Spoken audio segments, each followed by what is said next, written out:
So thank you for joining us for our webinar on structural variant detection using long-read data. We've got two speakers today who are excited to share their experience in doing this type of work. And Nathan, could you go to the next slide for me? Yep. So this seminar is hosted by Galaxy Pro and Galaxy. And all of the workflows and tools that you're going to hear about from our speaker can be run in both Galaxy and Galaxy Pro. So for those of you who are new to Galaxy, Galaxy is the academic project, which is a free to use bioinformatics software platform that contains thousands of bioinformatics tools in an easy to use graphical interface, and that is maintained by a core group of researchers and grant funding, and has extensive community help associated with it. Galaxy Pro is a commercial company that is a subscription-based service for Galaxy. So it has all of the advantages and capabilities of the academic version, but it also has validated tool sets and workflows, no data quotas, enhanced privacy and security, as well as dedicated support services. So I've provided the contact information for both of those software platforms, and you can use either of these to run the workflows that we're going to hear about today. So next slide, please. So our speakers today are Michael Alonge, who is a PhD candidate in the Schatz Lab at Johns Hopkins University. And he studies plant genomics and genome assembly. And he's going to speak second on his research around the tomato genome. So it's very appropriate for a lunchtime seminar, and how he uses, how he detects structural variants in these genomes. First, we're going to have a talk by Nathan Roche, who's a recent graduate of Johns Hopkins University, and he's currently an applications scientist at GalaxyWorks. He wrote his thesis using long-read sequencing data, mostly on RNA, but he's going to walk through how to do structural variant detection inside of Galaxy Pro. So Nathan, please show us how it's done. Sounds good. Hi everyone. I'm Nathan Roach. Thank you, Stephanie, for that introduction. And I'm going to be talking today, as Stephanie said, about kind of demoing structural variant detection in Galaxy, in the Galaxy framework. So to start, I just want to kind of overview how the many long-read tools that we have in Galaxy. This on screen is just a fraction of them. And we're working on adding more all the time. If, for example, you had Oxford Nanopore data, in Galaxy, you can go all the way from base calling with the open source base caller Bonito, up through structural variant annotation, assembly, comparing assembly with other genomes using a tool like Mummer. And these are all in Galaxy, and you can kind of chain these in workflows and go from start to finish here. So what does the data that we're going to be using in the demo actually look like? We're going to be taking data from this paper on genome assembly and structural variant detection or rearrangement detection in Arabidopsis genomes. We're using 4 samples from this paper, or 4 sequencing runs from this paper. This data is actually PacBio data, but many of the tools used for structural variant detection in Nanopore and PacBio data are actually going to be the same tools. And actually, Sniffles, which is the structural variant detection tool that we're using, actually recommends PacBio data, at least in the documentation that I've read. So this is kind of what the demo is going to look like. We're going to start with FASTQ files. We're going to align those files to the genome using Minimap2. So there's actually a number of long read aligners out there. Minimap2 is one of them. It's probably the most widely used. And we're using it today because it is comparable in sensitivity to other aligners, but it's significantly faster. But there are other aligners out there. At the time of its publication, the aligner NGMLR was slightly more sensitive for structural variants than Minimap2, and that is also in Galaxy. So we're using Minimap because it's a little bit faster, but there's other options out there, and that's something to keep in mind if you were looking to do your own analysis in this vein. So for structural variant detection and calling, we're using Sniffles, which I believe is a tool out of Mike Schatz's lab. Then we're going to resolve the insertions called by Sniffles using a tool called Iris.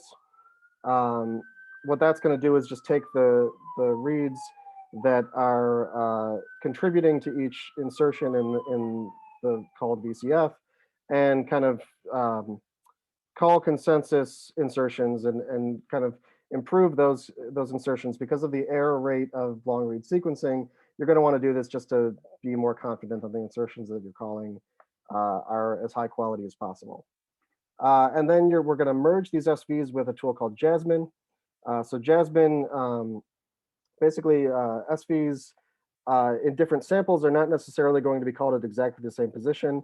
Again, because of the error rate and the indel rate of long read sequencing, sometimes they might be a few nucleotides off. And so you want a tool that's going to be able to merge these and say these insertions or these deletions are probably the same variant that is just being called a little bit differently in different samples.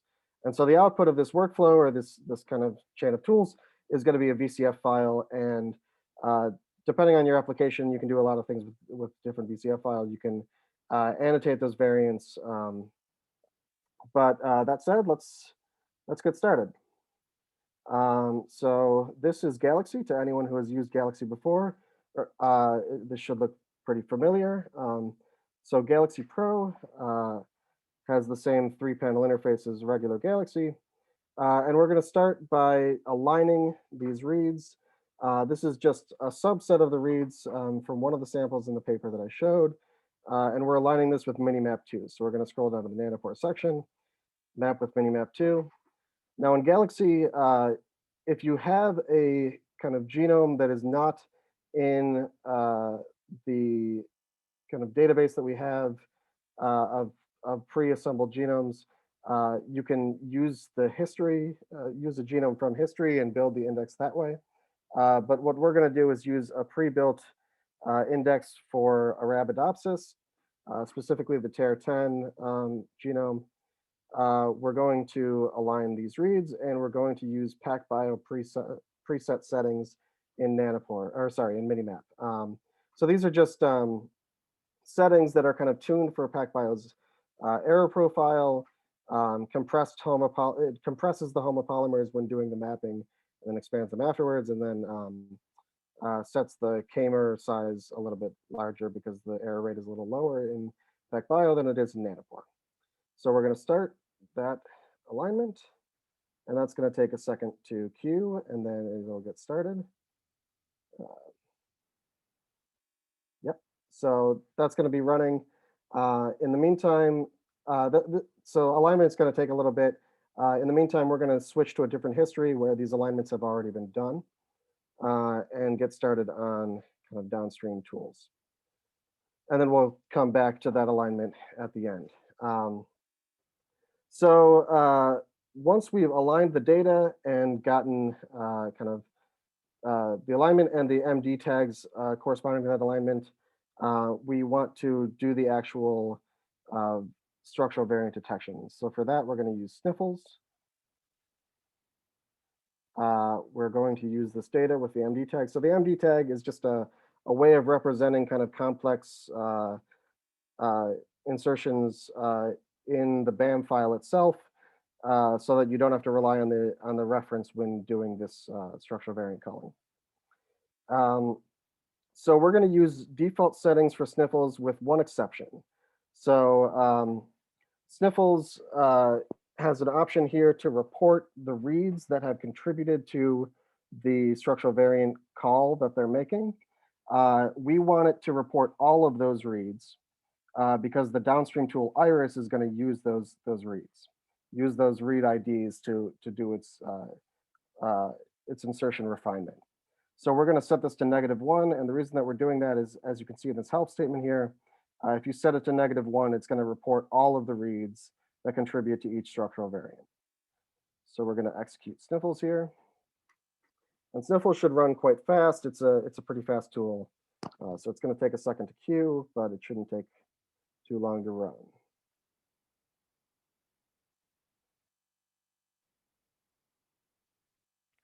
In the meantime, we're going to get Iris ready. So Iris, as I said before, is the insertion refinement program. We're going to use defaults on that. We're going to use the BAM file that we used to generate the VCF out of Sniffles or from Sniffles. And we're going to use the VCF from Sniffles itself. And hopefully this runs soon. Well, at the very least, we can queue this up with the default settings. And that'll wait. So Galaxy will wait for that, for Sniffles to finish running and then pass it on to the next tool.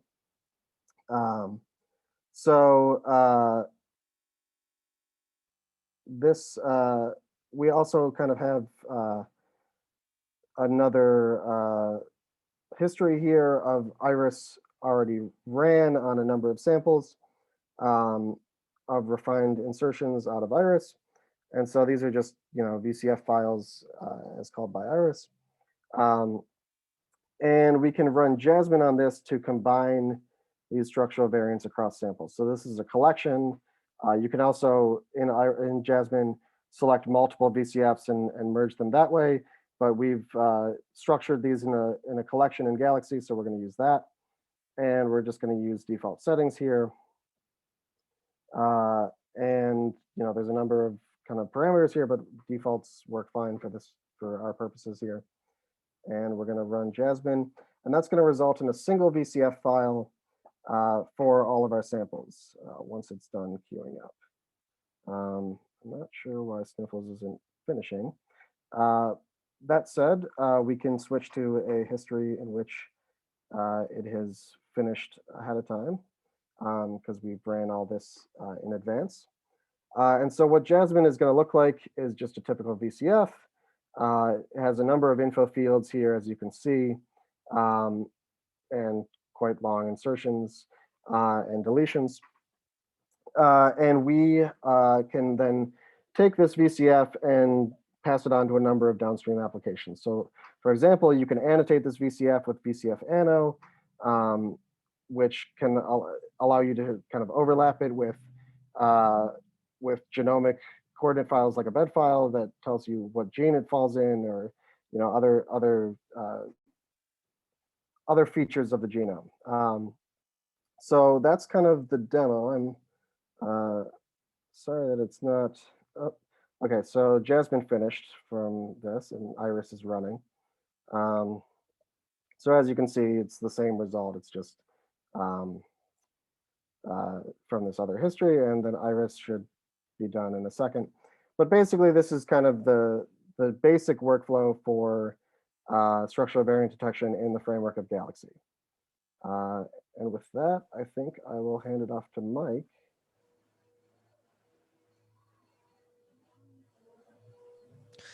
Great. Okay. Shall I share my screen?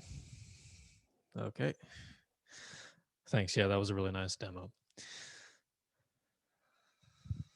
Okay. All right. So, hi, everybody. My name is Mike Alonge. I'm a PhD student at Johns Hopkins in Mike Schatz's lab. And I'm really excited to share with you today our recent work looking at structural variation in tomato. It's going to be using a lot of the methods that Nathan just outlined. And we're also going to look at interesting patterns of admixture and what that means for crop pangenomics. Okay, so It's probably intuitive to most of you that tomato is a very economically important crop. We produce and we consume a lot of tomato, and it's a major source of the world's nutrients. So for that reason, it's very important to study. But what you may not know is that tomato is also a really nice model species for basic science research and for molecular genetics research. And I have listed a whole bunch of reasons here why that is, but there's two in particular that are relevant to today's discussion, and those are in bold. And that is first, that tomato is pretty amenable to transformation, which makes it relatively easy to do things like gene editing with CRISPR-Cas9. The second point is that tomato and its ancestors are naturally self-fertilizing plants, which makes it relatively amenable to things like inbreeding to make inbred lines and making back crosses and things like that. So those two themes are going to come up later. Let's see here. So continuing with some more background about tomato, I want to share some of the taxonomy or the relevant phylogeny here. And to start, I want to introduce you to the wild progenitor of tomato, which is called Solanum pimpinellifolium, or SP for short. These are plants that are native to South America, and they have little tiny fruit the size of blueberries. And these, like I said, they gave rise to the modern tomato that we know. Between the wild tomato and the modern tomato, there's an intermediate stage that I'll show you, and we're going to call these SLC. And these are essentially semi-domesticated tomato plants, and these were established when tomato first started to move throughout South America, Central America, and Mexico. So these are early on in the domestication process, and then finally this gave rise to the modern tomato that we're all more familiar with. We're going to call that SLL, and there are a few different subcategories here. So here's the basic phylogeny that we're going to start with, which is starting with the wild on the bottom right in pink, the SP samples, and then the semi-domesticated in green, the SLC, and then finally the modern tomatoes, the SLL in blue and purple. So we're going to see a little bit later how this actually, it's a little bit more complicated than this, but this is our starting place. Okay, so with that background in mind, I'm happy to share with you the recent results from our paper looking at structural variation in tomato. And we'll go over this in a little bit more detail soon. But before I do that, I just want to acknowledge our collaborators at Cold Spring Harbor Lab. Zach Lippman he was a co-corresponding author with my advisor, Mike Schatz, and he's a professor and Howard Hughes medical investigator at Cold Spring Harbor Lab. And then these are three of his postdocs, one former postdoc. And I'd like to especially shout out Jingong Wang in the bottom left. He was the co-first author along with myself. And he led a lot of the CRISPR work, the quantitative genetics works. These are the plant biologists. These are the tomato experts. Okay. So I'm going to just summarize the paper for you. And to do that, we're going to look over the graphical abstract. And while we're looking at that, there's two main questions that I'd like you to consider and that we tried to answer. The first question is, what is the structure of tomato genomes? And then the second question is, what is the role of structural variation in tomato domestication and modernization?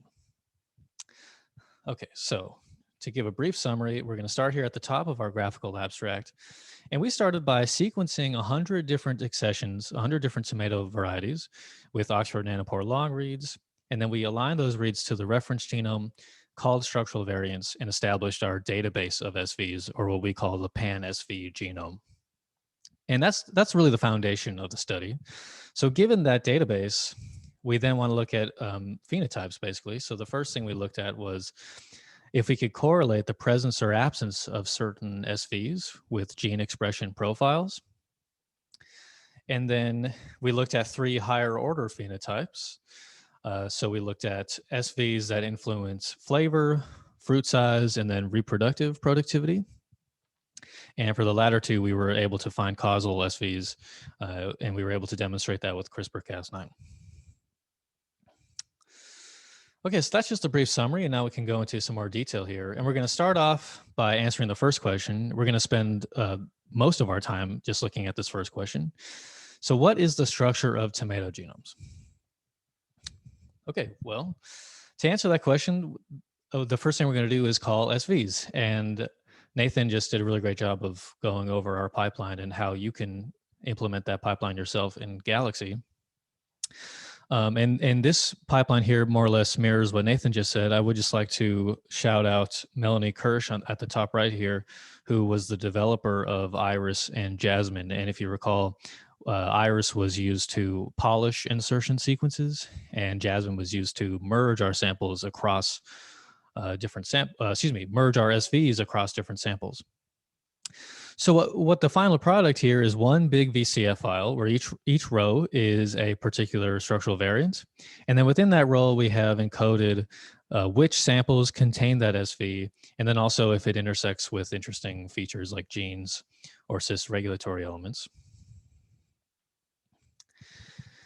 And I just want to briefly introduce you to this notion of split read alignment. This is the primary way that Sniffles infers SVs from the alignments, from the long read alignments. And for more details, I'd refer you to this review paper that I've cited here.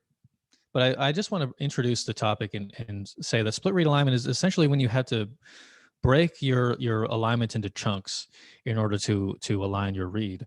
So for example, if we look here at the top, if we're picturing a deletion, what that means is that you're aligning your read and you're going along, but then at some point you have to skip ahead with respect to the reference in order to continue aligning continuously through your long read. So that is a typical signature of a deletion. I should mention here that these were the types of SVs that we were calling in the first place. So translocations, insertions, inversions, duplications, deletions, and insertion should be here somewhere. And split reads were an important signature for identifying these. So the reason why I'm pointing this out is because a lot of things can go wrong when you're trying to infer SVs from split read alignments, especially with noisier data. And here's just one example of a systematic error that we encountered. And here on the top, what we're seeing in blue and red, these overlapping bars, this is Sniffles saying that these are 4 deletions all overlapping each other. And you can see that the coverage looks strange and the alignments look kind of wacky. These are most likely false calls. These are probably not true SVs. And when we looked closer as to what was producing this very strange pattern, we found that the reference genome itself at this particular locus had some interesting duplication structure here. So just one of many examples that we found that could cause problems was when the reference genome itself is duplicated in tandem. It could also be misassembled here.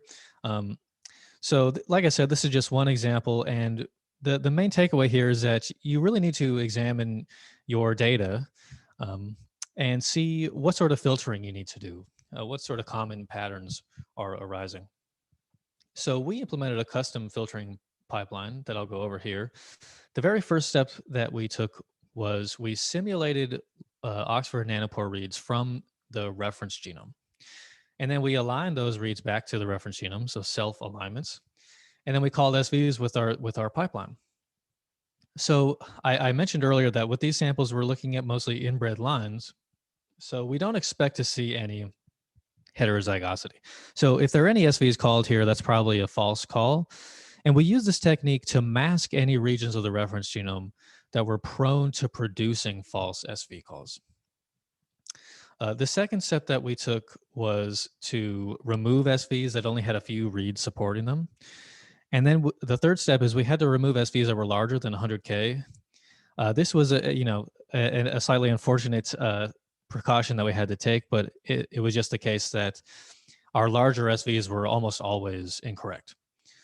And then finally, we removed any duplications that did not also associate with or did not have a corresponding increase of short read coverage as well. So taken together, these steps were really meant to sort of boost specificity, perhaps at the expense of sensitivity. And I just want to point out that The Oxford Nanopore data today looks so much different than even just 2 years ago. With the new base callers, the reads are longer and they're more accurate. So some of these steps would look very different with new data and definitely with different species. So you kind of have to look at it yourself and see what's necessary here. Okay, so now we're going to look at our first actual results. And what this bar chart is showing is there's one bar for each of our 100 accessions, and it's showing the number of SVs per accession, and it's colored by the type of SV. So pink indicates deletions, and blue indicates insertions. So most of the SVs are insertions or deletions, and this is the expected result. And there's a very obvious and very important pattern here that's going to come up later. And that is that the wild samples, they tend to be on the left, and they tend to have a lot of SVs, whereas the modern samples tend to have relatively few SVs. So the wilds have upwards of 30,000, 40,000 SVs per sample, whereas the moderns have, I don't know, 5,000 or so. So there's a very simple explanation for this, and that is that the reference genome itself is a modern sample. So very simply, when you compare the modern reference genome to other modern samples, it is relatively it's relatively structurally similar. Whereas if you compare it to the wild samples, which after all are a different species, they're going to be more structurally distinct. So this is just an artifact of the reference being a modern sample here. Okay, so this is sort of a typical pan-genome type of plot. On the x-axis, we're looking at the number of accessions, and on the y-axis, we're showing the cumulative number of unique SVs that we have found as a function of the number of accessions that we've looked in. And it's broken down by the 3 taxonomic groups that I described earlier. And for example, what you could see is that if we sequenced more SLL or more modern plants, we would have found relatively few new SVs. We had sort of uncovered most of the SVs that are segregating in these modern tomatoes. Contrast that with the wild, where we see, had we sequenced some more wild samples, we probably would have found quite a few new structural variants. And this speaks to the relative decrease in genetic diversity, a well-documented decrease in genetic diversity in the modern tomato plants. Okay, and sort of the last figure that summarizes our SV database is looking at repeats. And what we did was we took all the insertion and deletion sequences and we annotated them looking for repeats. And we found that most of them do have some sort of repeat. They are associated with repeats. And of those, gypsy and copia retrotransposons are the most common type that we see. So this is sort of the expected result that most of these SVs, they come about by transposable element activity. And for tomato, that happens to be especially gypsy and copia elements. Okay, so we have started to answer our first question: what is the structure of tomato genomes? We've established this database of SVs, and we've done some initial analysis, but I want to continue answering this question. And next, we want to look at where are these SVs in the genome, and how are they distributed along the chromosomes? So to look at that, we made this Circos plot here, and this is depicting 5 of our 100 samples. And it's looking at, for each chromosome in 1 megabase pair windows, how many SVs were called in that window. And what we see here is a very non-uniform distribution of SVs, and I would describe it as sort of irregular. And just to give you an example here, I hope you can see my mouse, but on the second innermost ring here on chromosome 7, you can see that most of the chromosome has relatively few structural variants, but you see a big spike here towards the end, a big sort of SV hotspot, and then it goes back down. And then there's all sorts of examples if you look at this plot of kind of strange patterns of SV frequency here. Here's another way to visualize this. It's just looking at one chromosome, chromosome 4, but it's able to visualize all 100 of our samples. So each row in this heat map is one of our 100 samples, and it's labeled by its taxonomic group on the left here. So all of the moderns are at the top and the wilds are at the bottom. Each column, again, is a 1 megabase pair window of chromosome 4. And then the intensity of the blue corresponds to just the number of SVs called in that window, anywhere from 0 to 185. And what you see here, again, what we observed earlier is that the wilds at the bottom, it's just a darker blue in general. Again, that's because these are a different species and they are more structurally distinct compared to the reference genome, which is a modern sample. But if you look at the modern samples, there's these sort of patches of dark blue. Again, it's a very sort of irregular pattern. It doesn't just correspond to like pericentromeres or subtelomeres or something like that. And we've annotated some of these interesting sort of SV hotspots in the dotted lines here, and they're shared by a few accessions, each one of them. So we were initially pretty skeptical of this result, and we wanted to ask what could be causing this. So we kind of guessed, well, because the wild samples have more SVs compared to the moderns, maybe when we see SV hotspots in the moderns, those are cases of admixture as a result of introgression. Essentially, these regions look more like the wild genomes. So we can dig into this a little bit, and we thought that this could result from gene introgression. And we're going to talk about this for a little bit if you're not familiar with this concept. Basically, to oversimplify it, gene introgression is a way to introduce some genetic locus from a donor genotype into some recipient genotype. This can happen naturally. So for a very famous example is with humans and Neanderthals. But it also can happen artificially. So breeders can artificially make use of gene introgression to get certain disease resistance genes or to get other favorable phenotypes. The picture that I'm showing here, in the middle, that's one tomato plant. It's a huge tomato plant that's showing a rather extreme phenotype compared to the more normal tomato plants on the ends. So we'll explain what this means and how you could get these sorts of phenotypes. Okay, so imagine that you have a modern parent in gray and a wild donor in blue. And imagine that the modern is susceptible to some disease and the wild plant is resistant to that disease. And it's resistant because it has the locus of interest, this disease resistance gene as our red smiley face. And again, you could imagine that these are inbred lines, so we're basically assuming complete homozygosity here. And as a breeder, you might want your modern plants to look just like your modern plant in every way, except you also want to kind of insert that disease resistance gene. But otherwise, you want it to look like your initial plant. So how would you do that? So you would make this cross and you would generate your F1, and these would be F1 hybrid plants. So they'd be isogenic and completely heterozygous because of how that we designed the cross. So you've probably seen at the grocery store or the nursery hybrid tomato plants. So that would be more like this scenario where the F1 here is hybrid. But we want to go a little bit further than that. We want the plants to look more like the modern plants. We don't really want them to be just complete hybrids. So to do that, we would take one of these plants. They should all be resistant to the disease. And we would backcross it to the modern parent. And then we would look at our progeny. The progeny would be called backcross 1 or BC1. And now, because there's actual recombination going on here, we would have to select our plants that are resistant to the disease. In other words, they've inherited a copy of this disease resistance gene. So we would select our plants and we would keep going. We would cross it to the modern parents and so on and so forth until hopefully your desired result is you end up with a plant that, again, is mostly the same modern parents, but you've sort of pasted in this disease resistance gene. And now you have what you started with plus disease resistance.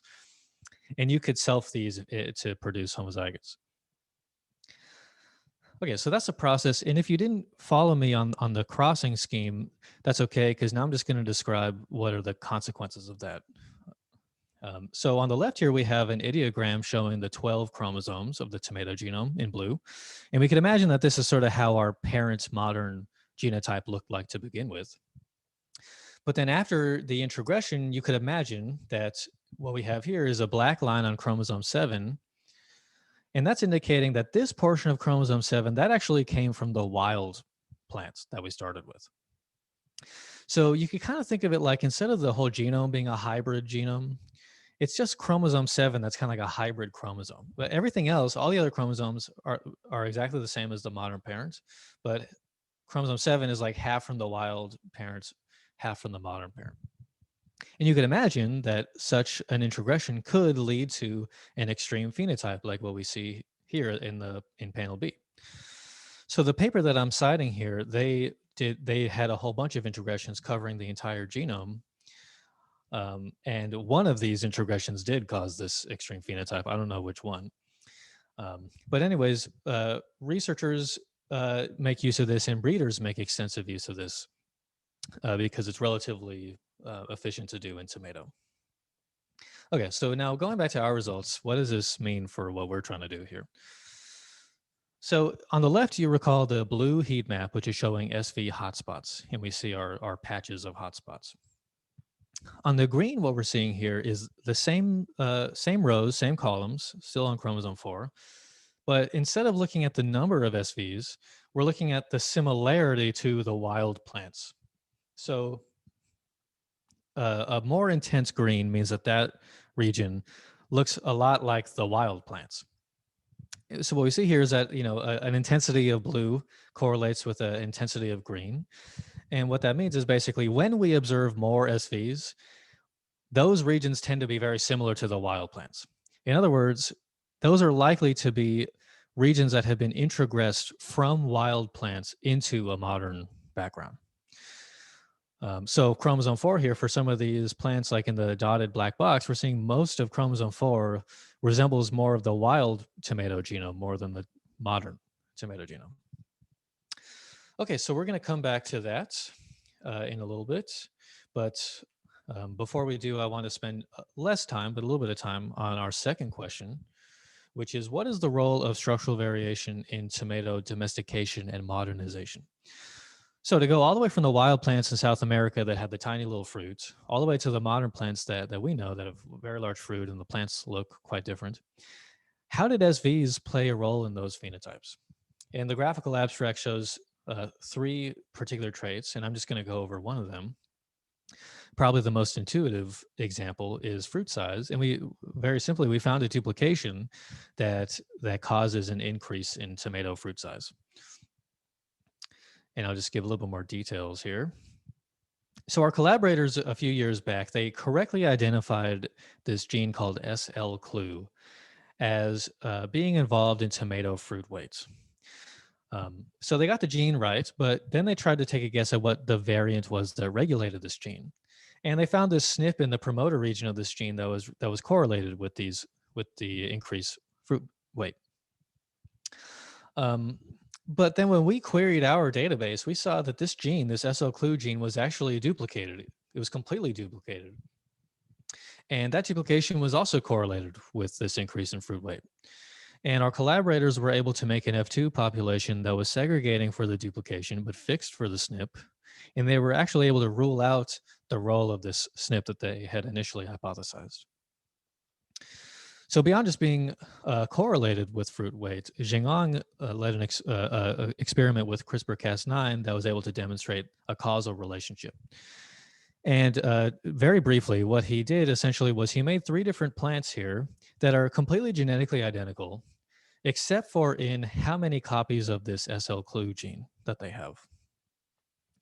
And what we see here is that if you have 3 copies of this gene, you have larger reproductive organs. If you have no copies, you have very small reproductive organs and actually infertility. And then 1 is sort of an intermediate stage. So this was how we used CRISPR-Cas9 to demonstrate that this duplication was a causal variant for a very important phenotype. Okay, so to summarize, we collected long reads for 100 different tomato samples, and we used those to find thousands of SVs that were never found before in tomato. And those are mostly associated with transposable elements activity. And we found that SV hotspots or hypervariable regions were associated with breeding introgressions. And then we briefly looked at one example of how SVs play a large role in some of the phenotypes that we really care about, like some of these domestication and improvement phenotypes like fruit weight. Okay, so I'd like to turn our attention back to the introgressions that we looked at and talk about what this means for genomics, especially. So if you look at this plot, what it's showing here, if you look at the green heat maps, every sort of patch of green is a portion of chromosome 4 in modern tomato plants that look more like the wild chromosome 4. And if you think about it, that has some pretty important implications for genomics experiments, where we usually think about things in terms of comparing, two samples within the same species or maybe closely related species. Here, it's kind of all over the place, where you have this very interesting admixture. So to be more concrete, let's consider that you are performing some genomics experiment. Like RNA-seq, for example, and you want to align RNA-seq reads. And imagine you have two tomato samples. One is your reference, one is your query. You want to align your reads to the reference genome. So imagine the scenario where there's an introgression either in the reference genotype, but not in the query genotype, or vice versa. What's going to happen is that when you compare those loci, they're going to look structurally distinct. One's going to resemble more of the wild tomato, and one's going to resemble more of the modern tomato. So with increased rates of structural variation comes increased reference bias. Contrast that with scenarios where these two samples both have the same introgressions, or they both lack introgressions. In those scenarios, you're going to have more of a traditional intraspecies comparison. So it just it highlights that for crops like tomato, where breeders have done some pretty wacky things, it's not so much just, well, these are the same species, so we could expect minimal reference bias. It's that at any particular locus, if there's some introgression there, that locus can have elevated rates of reference bias, and it could impact your RNA-seq quantification, for example, in a way that it isn't happening to other parts of the genome. And of course, we think we found this in tomato. We think it's important, but we think it's going to be important for other crops as well. And this is currently what I'm researching, is looking at exactly how to apply pangenomics to overcome potential reference bias.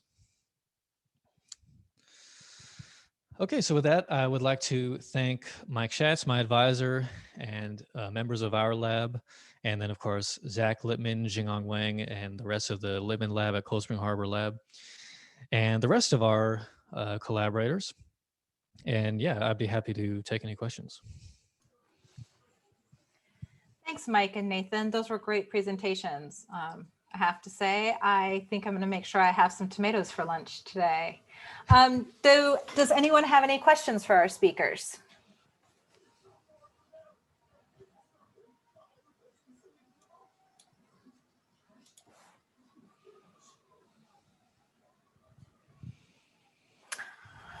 Okay, well, if not, thank you all for joining us today. Oops, hang on, we've got one quick question that showed up in chat. It says, Mike, can you please elaborate how you found out transposons underlied most SVs? Yeah, absolutely. So I will return to that slide. So the method was relatively simple. We started off with our database of SVs, like I described. And then we took all the insertions and the deletions and we put all the sequences in a FASTA file. So if it's a deletion, you cut out some portion of the reference genome. If it's an insertion, you use the insertion sequence itself. So this is another reason why it's important to polish your insertion sequences with IRIS. So anyways, you take the insertion and deletion sequences, we put that in a FASTA file, and then we annotated that FASTA file looking for repeats, like how you would for any sort of new genome assembly.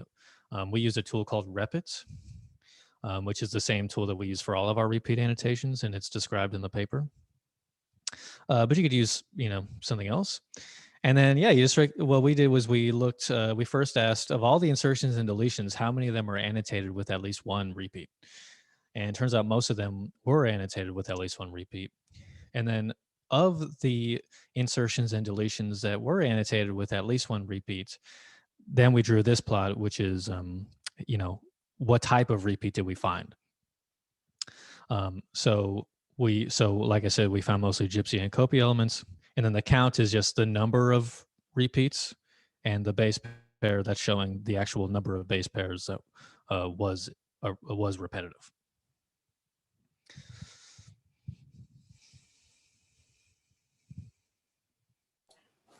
All right, thank you. Any other questions?